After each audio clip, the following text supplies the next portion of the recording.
Hi friends, ఈరోజు దొండకాయ fry చేస్తున్నాను. కావాల్సినవి దొండకాయలు, టమాటా, ఉల్లిగడ్డ ఇలా 3 కట్ చేసి పెట్టుకున్న తర్వాత స్టవ్ వెలిగిస్తున్నా. స్టవ్ వెలిగించి ఒక బౌల్ పెట్టి బౌల్లో ఆయిల్ పోసి అది కాస్త వేడయ్యాక ఉల్లిపాయలు వేస్తున్నా. ఇలా ఉల్లిపాయలు వేసి అటు ఇటు తిప్పుతూ కొంచెం అల్లం వెల్లిపాయ పేస్ట్ వేసాను. అల్లం వెల్లిపాయ పేస్ట్ వేసిన తర్వాత బ్రౌన్ కలర్ వచ్చేంత వరకు ఉండనివ్వాలి. ఇలా అయిన తర్వాత దొండకాయలు వేస్తున్నాం.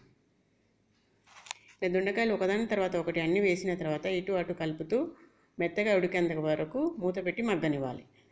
స్టవ్ మాత్రం సిమ్లోనే పెట్టుకోవాలి, మీడియం ఫ్లేమ్లో పెట్టుకొని మగ్గనివ్వాలి. ఇలా మగ్గిన తర్వాత ఇలా వచ్చినాక కాస్త పసుపు వేయాలి. పసుపు వేసి ఇటు అటు కలిపి కొంచెం పసుపు వాసన పోయేంత వరకు కలుపుతూ ఉండాలి. ఇలా కలిపిన తర్వాత టమాటా ముక్కలు వేయాలి. మనం కట్ చేసి పెట్టుకున్న టమాటా ముక్కలు వేసి కలిపి అవి కాస్త మెత్తబడగానే కొంచెం కారం వేయాలి.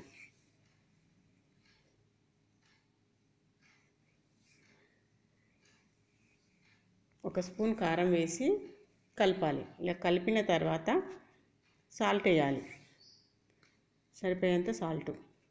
ఇలా వేసి కలిపి అటు ఇటు తిప్పుతూ కలిపి స్టవ్ స్లిమ్లో పెట్టి మూత పెట్టి ఒక 5 నిమిషాల పాటు మగ్గించాలి. ఇలా మగ్గిన తర్వాత ధనియా పౌడర్ స్లిప్ అయింది.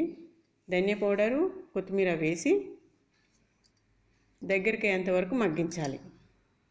మరో 2 నిమిషం పాటు ఉడికించి తీసేయాలి. దొండకాయ ఫ్రై రెడీ. సర్వింగ్ బౌల్లోకి తీసుకుంటే దొండకాయ ఫ్రై రెడీ. దీని కాంబినేషన్గా నేను పచ్చి పులుసు చేశానండి. Thank you for watching. Like చేయండి ప్లీజ్.